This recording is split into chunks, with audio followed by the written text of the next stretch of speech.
Hello and welcome to the latest edition of the Business Spotlight interview series. Today it is my pleasure to host Ali McFarlane. Ali is CEO of Sugar Rush here in Belfast. Ali, delighted you could join us. Why don't you share with us who you are, what you do, and how long you've been doing it for? Thanks very much. So my name is it's Ali McFarlane, Alistair McFarlane. I'm CEO of Sugar Rush. Sugar Rush is a agency that delivers bespoke mobile app development and custom software for businesses and organizations throughout many sectors. So how long have we been doing it? Quite a long time. This is our 21st year. I was actually talking to the guys about it today, so we're gonna have to put together some nice birthday bash turning 21. Turn 21. Very good. Yeah. Keys to the kingdom now. Well, this is it. This is it. We've seen it. Well, actually, do you know what? We've seen it all change. We were building mobile apps, kind of what 2009-ish around there. So we have seen a massive change, I guess, within the business and the marketplace, really taking on that kind of digital product. Um, and then the devices have all caught up as well, which kind of makes it interesting for the development and innovation. So yeah, we'd like to think we're ahead of the curve. And we've delivered a lot of apps, a lot of custom software, all doing their individual things for companies and organizations. So yeah, we're very proud of what we do. Brilliant. And from what I've heard and what I can see, you have picked up quite a few awards on the journey. Yeah, and obviously we're chatting before this. Really lucky with we don't take it for granted, and it's good to be nominated and I guess by your peers, and it's nice to know that you're actually delivering something that everybody can see value in and appreciate the hard work. So this year we were nominated in Dublin for the Spider Awards. We had two categories. That was at the start of March. Look, we were happy to be there, and it was really good night to see a lot of the other finalists. Unfortunately, we just didn't pick up anything and any silverware. And Digital DNAs there were this week, and we're in for sort of three awards. Again, just didn't make it, but it's I know it's cliche, but it genuinely is just nice to be nominated, and it's good to see other companies picking up the award other than ourselves. Yeah, but It's a it's fantastic achievement being uh, nominated, being in the finalists, and from what I uh, can see there on your right, there's not much space for more awards. You're gonna have to put up another shelf. yeah. Do you know it's I guess we've been entering the awards since 2017, and we've been consistently picking up awards for our clients, our projects, and they're all very individual. We're not rinsing the same project every time, but I think it's good for a lot of I guess a lot of kind of factors, and it's good for the team. It's good, it's good to get the nod from our peers, and clearly our clients love their products being submitted. And I think the fact that we're pushing a lot of these products in the public domain is really just we want to see a lot of exposure to it. So there's Yeah, obviously a benefit for the project as well. Yeah, brilliant. it's good. It's a lot of work actually. It's almost like it's nearly a full-time job for a few months, to try Yeah. and pull a lot of stuff together. But look, we're super pleased to be in the mix, and some you win and some you don't. Sure. Fantastic. Well done again. So you have a whole broad range of customers. Who's an ideal customer for you?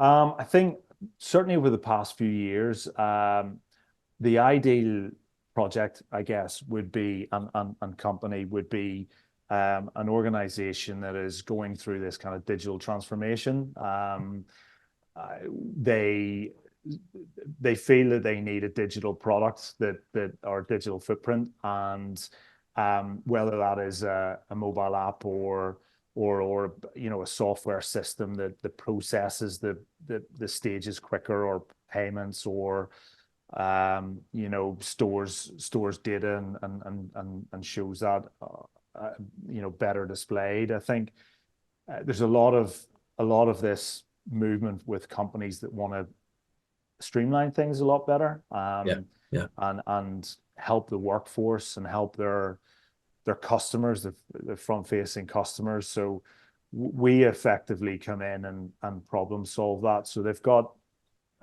I know it's a long winded answer, but no, it's not as simple as pulling together a little kind of digital product and hope it works. It's really sitting with the client and being able to understand that journey.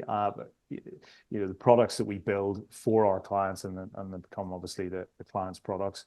It has to process and streamline better than pen and paper. And I guess that's what we do, is to build all of those nice products. And clients want to make more money, and they want to customize things a lot better, process things, and I guess that's where we come into our own. brilliant, brilliant. So, is this something that you always wanted to do growing up, or is this something you just happened to drift into? Some people drift into business. Some Yeah. people are like, "This is what I'm going for." I think I've always wanted to really push on, and create my own environment. Yeah, yeah, I think in the early days, you still learn, don't you? You are learning in different stages of business, and I've learned a lot. And I guess some of those things come a little bit easier with experience, but there's also we're going through a growth period at the minute as well. So trying to understand, how that fits the company, and obviously the team in the company as well. Because most importantly, what I've learned is, it's not just one person. It's a collective yeah, of people, and that's what makes it. And that's quite important to me. So I think, for me, the catalyst to kind of start out my own is really to do something that I wanted to do my way, I yeah, guess. and yeah, and and then it snowballed into quite a serious business and serious company. Um and then realizing that it is all about people and service and clients. And yeah, look, it has to be fun as well. But have I ever wanted it? Yeah, I guess I have. I've worked a lot in the early days, a lot of companies, and they just weren't doing things the way I felt that maybe it should be done. yeah. And it's an opportunity now that to kind of exercise that. Fantastic. And like you said, you're in a growth phase. You've done exceptionally well in the last 21 years.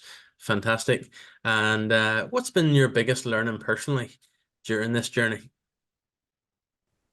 Um, yeah, it's a good question. I would say, uh, there's a couple of facets really, but ultimately it's about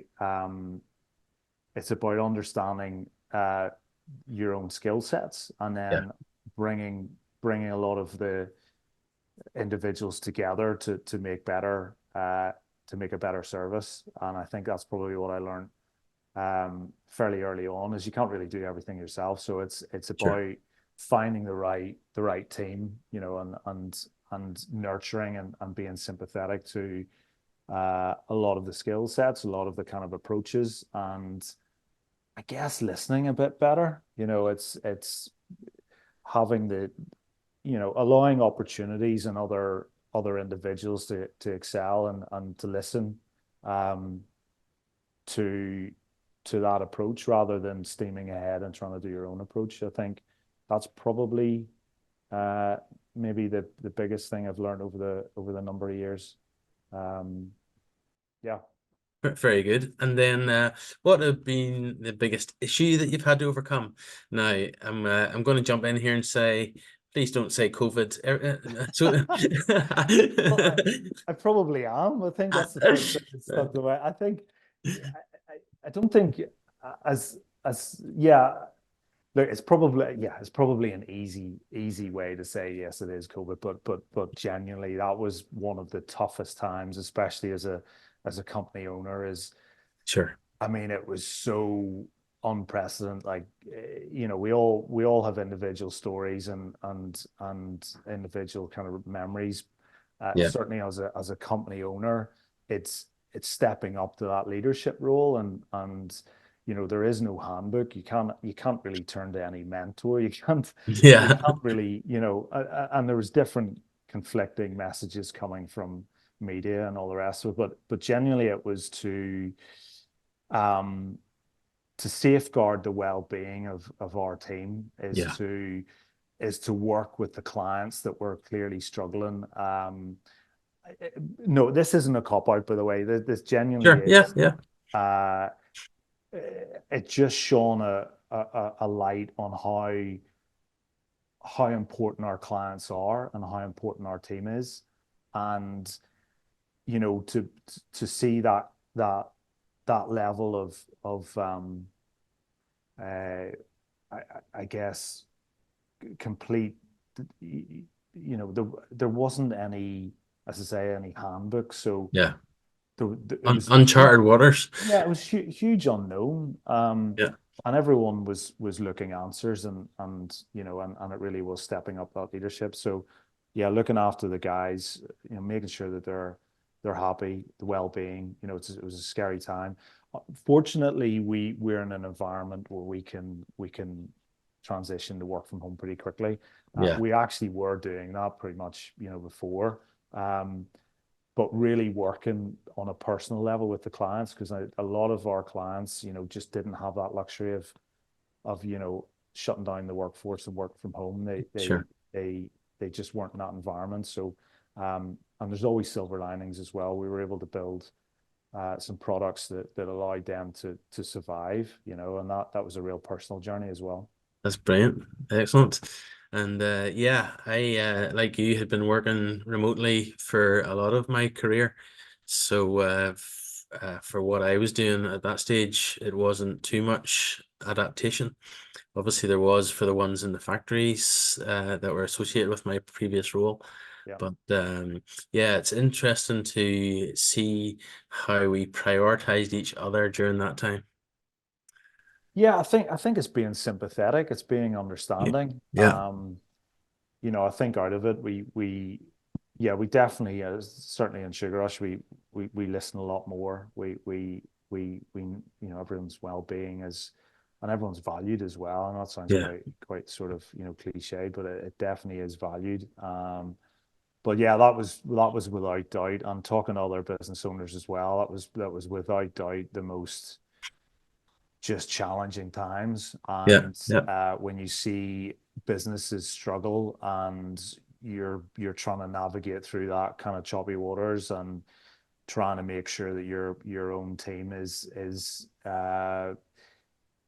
supported as best as you can. It just took a real collective effort. And look, business is all about challenges, isn't it? So Yeah. and there's always silver linings.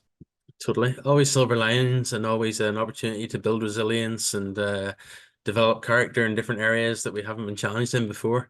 So that's excellent. Like you're a big inspiration yourself, obviously to your team and to the wider touch points that Sugar Rush has. But who inspires you? Um, well, it's nice. Hopefully, I'll get this recording and that I inspire everybody. I don't. I think it's, we all work collectively. Who inspires me?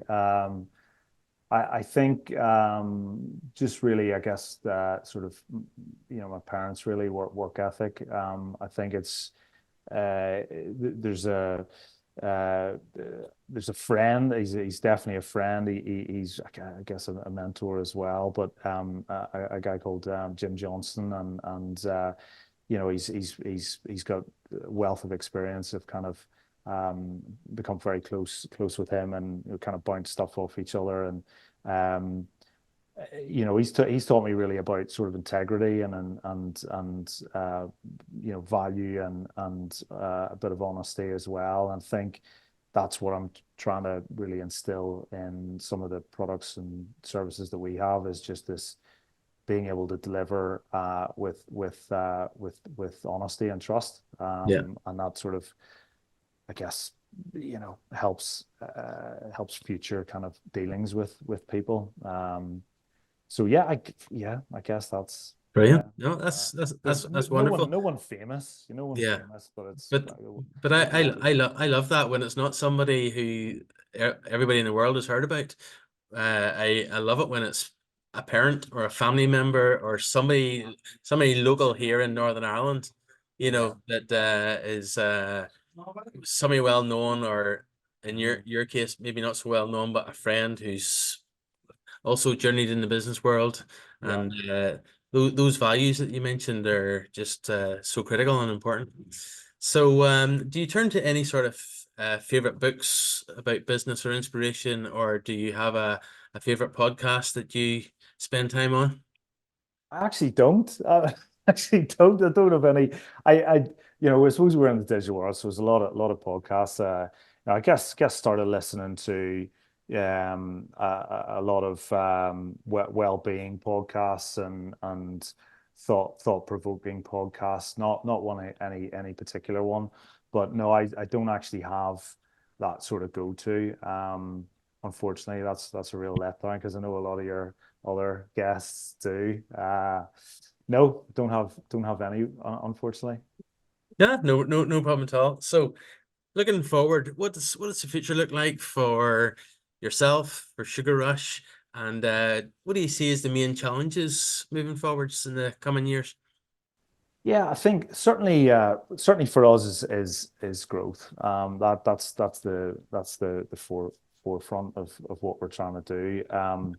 Uh, Also the the innovation that's coming down the track, being on top of that, being on the pulse really. You've got your machine learning, your AI. There's a lot of products that we build that would integrate into a lot of other third party. So it's just trying to keep on top of that, skilling up the guys, skilling ourselves up, always learning, and really have this growth plan over the next sort of 3 years, 2 to 3 years. So it's getting more global. So we're spreading our wings that way. And that's the plan. Fantastic. You had another Irish company going global.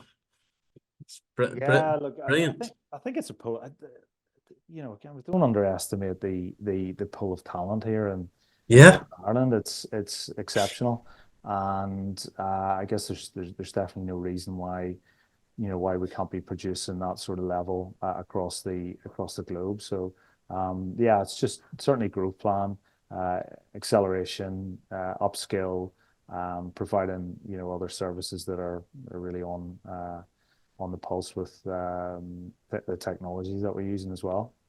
fantastic. And I love this part of my role because I get to meet guys like you that maybe the general public aren't that familiar with or haven't even heard of Sugar Rush, or Yeah. at least a couple of times a week I am coming across uh very successful companies, right in your doorstep here, that have a Yeah. global reach, and you never heard of them before in your life. It's like, wow, this is That's the beauty, isn't it? Look, I can totally agree with you. A lot of the whole chunk of companies that we deal with, they're not household names, but in their own right, they're absolutely, uh, you know, uh, their spread in the marketplace is huge, and it's just a real pleasure because you do find out a lot of things about the companies when you're sitting with them. You're getting to know their product, they're getting to know their client base, and you're kind of walking away going, I've never heard of these guys. Now I do, and they're everywhere. Yeah. Yeah. Yeah, it's so there's a lot of things that we do as well uh, that we've delivered and launched you know, a lot of companies don't, you know, really want us to be promoting it, but we're Yeah. absolutely fine with that. We fly Of under the course. radar as well. Of course. So after this journey and all of the experiences and the nuggets of wisdom that you've pulled, and your biggest learnings, what would you say to anyone thinking of going into business for themselves? Um, I would say if they really are focused in that sort of direction, then they've got to be committed. They've got to put the hard graft in. There's real. I mean, there's certainly a sort of personal, achievement out of it, but certainly there's no you can't underestimate how sometimes difficult it is, and don't ever give up. So yeah, be prepared for the commitment, be prepared for the hard graft, Yeah. and then the rest will follow. So yeah, if just the old words, go for it. Yes. Yeah. Yeah. Great slogan. Yeah, yeah. Heard that for years here in Northern Ireland, haven't we? Yeah, yeah, it's definitely coined as well. I think it's also is know your market. If you're really Yeah. going to go into it, know your market, understand the what the market share is. Is there a are you going to survive on a wage? Is it is the audience there? Is it even in certain regions? You got to do your research as well. I think Yeah. doing that sort of competitor analysis, making sure know your other competitors as well. I think Yeah. Yeah. that's a big thing. But back yourself as well, and make sure that it's definitely it's a graft, and it's an enjoyable one as well. Yeah. Yeah. Yeah. Has to be the enjoyment and the fun in there. Oh yeah, absolutely. Yeah. There's no point in sort of doing it otherwise. Great shares, Ali. Just to wrap it up then, if we could wind this amazing thing called time and clock back a few years to when you were 18, what's the best piece of advice you could have given yourself when you were 18? Um, yeah, that's a good question. I think do you know, probably do things a little bit smarter. Take a step back and do it a little bit smarter. But other than that, do you know what? I wouldn't change anything. I think journey is what it is. So I'll go for I wouldn't really change that much, to be honest. Very good, very good.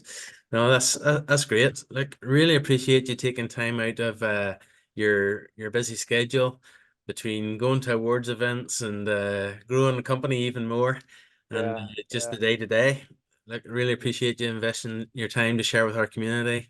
Lots of great learnings in there for everybody. So thank you so much indeed, and every success going forwards. Really appreciate it. Thanks, Ali. Thank you. Yeah, listen, thanks very much. Thanks for the invite. And look, we'll appreciate the recording and hope to see it up. And yeah, thank you. No problem at all. You're welcome. Thanks. Cheers. Cheers.